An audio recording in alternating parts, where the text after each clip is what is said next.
don't hear out there was I could almost hear half a dozen people singing on the first one. I know you were all kind of humming. I could hear like this and by the last time it's like you had it. So thank you for experimenting with me on occasion. The songs I pick are always about the words and about how they become forms of worship for us. Music is a form of worship. We have 150 verses plus other books, but 150 books in Psalms that tell us song is worship. So I'm sure there were some Hebrews that had new songs once in a while too to learn. So this is nothing new under the sun. So there might be a couple of people in here who remember August 21st, 1987. But maybe not for the reason that I'm going to bring up. That was the day that they released the movie Dirty Dancing.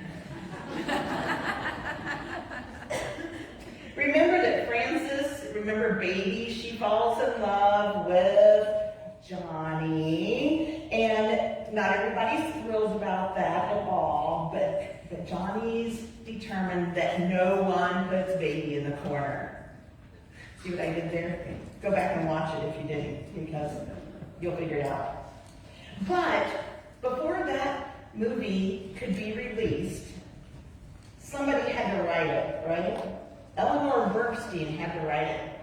And it was a reflection a little bit of her life, because she could remember growing up, going to the lodges for the summer up in the Catskills, and just, having these dancing boys that everybody kind of looked down their nose at because they were beneath the people that were paying to stay there for the summer, supposedly. And she found out that that wasn't necessarily so, that these were great folks who had great fun, just not necessarily in the way mom and dad thought was appropriate.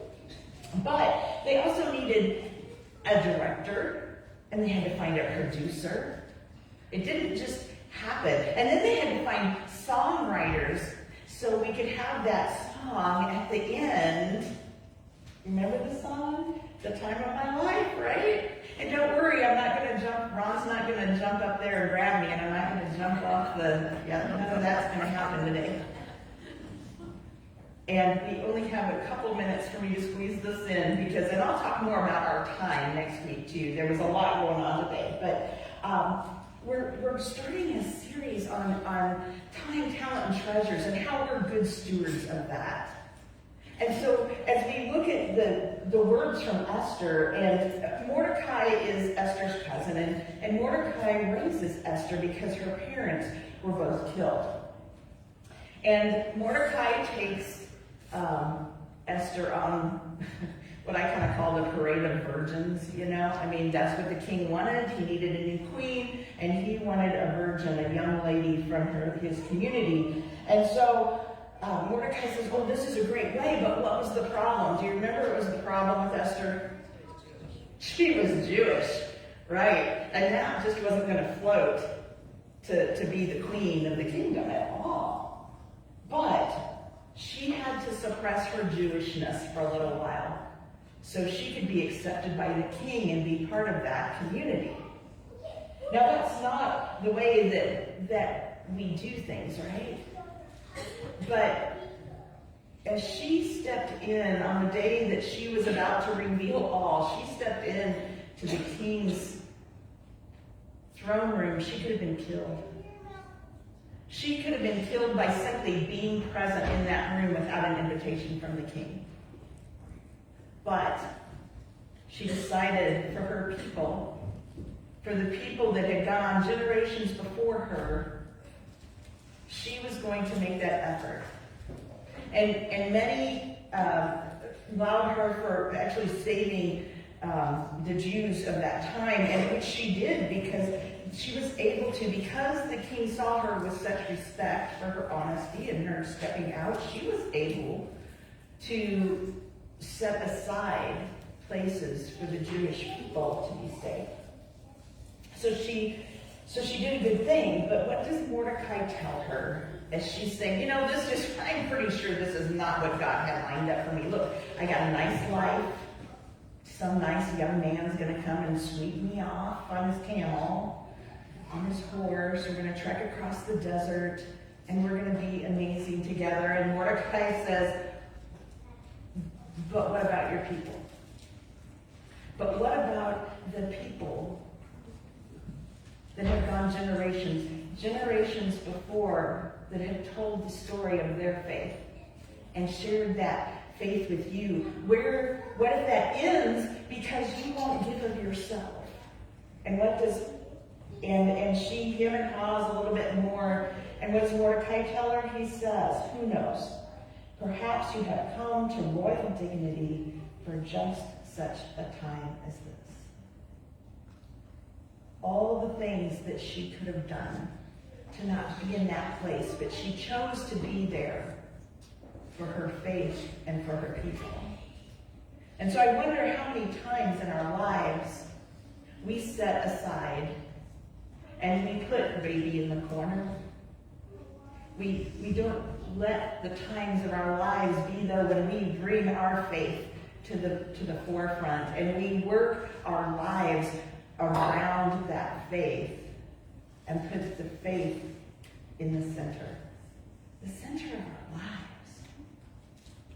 So that it intentionally, not just by rote or by accident, but intentionally reflects our faith is reflected in our lives, so that everything we do is built around that. Some days we do better than others, and we've talked all about that. But this time is ours. And what is it that our faith is going to proclaim to this world who would like us to cover up? We don't cover up our Jewishness. Sometimes we cover up our Christianness, right? And sometimes we don't live that out all that well. But what do we do at this moment, at this time, to be able to be more fully living our faith?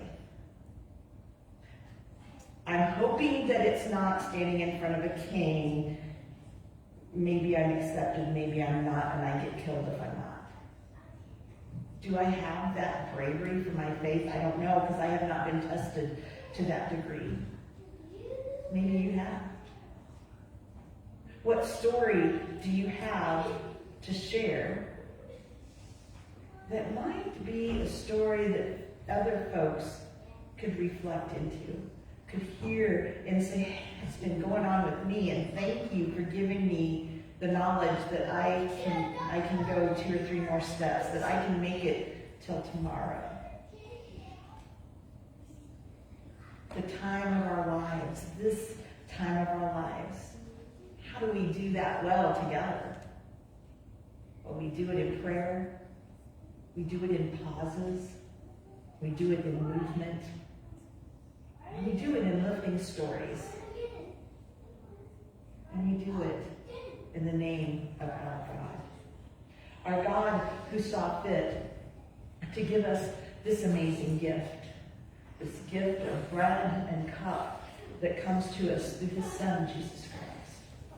And so today, as we take the bread and the cup, and we receive that in God's holy name, might we remember the story of the generations that come before, that shaped our life, that shaped our faith, and reflect that in how we go forward, reflecting that into the next generations.